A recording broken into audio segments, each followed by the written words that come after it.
અમરેલી જિલ્લામાં ખનીજ ચોરીની વારંવાર ફરિયાદો ઉઠતા જિલ્લા કલેક્ટર અજય દહિયાના માર્ગદર્શન હેઠળ ખાણ ખનીજ વિભાગની ટીમ દ્વારા ખનીજ ચોરી કરતા તત્વો ઉપર લાલ આંખ કરી કાયદેસરની કાર્યવાહી હાથ ધરવામાં આવી છે।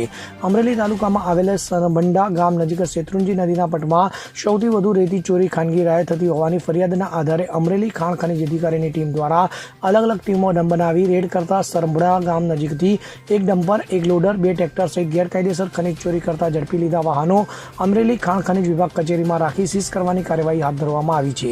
તો હાલ તમામ વાહનો અંદાજિત ₹25 લાખનો મુદ્દામાલ જપ્ત કરીને દંડની કાર્યવાહી હાથ ધરાઈ છે। Bureau report CN24 news. હવે જુઓ દેશ દુનિયાની તમામ ખબરો તમારી આંગળીના ટેરવે। ઉઠાવો મોબાઈલ અને Google Play Store પરથી ડાઉનલોડ કરો અમારી CN24 ન્યૂઝ મોબાઈલ એપ।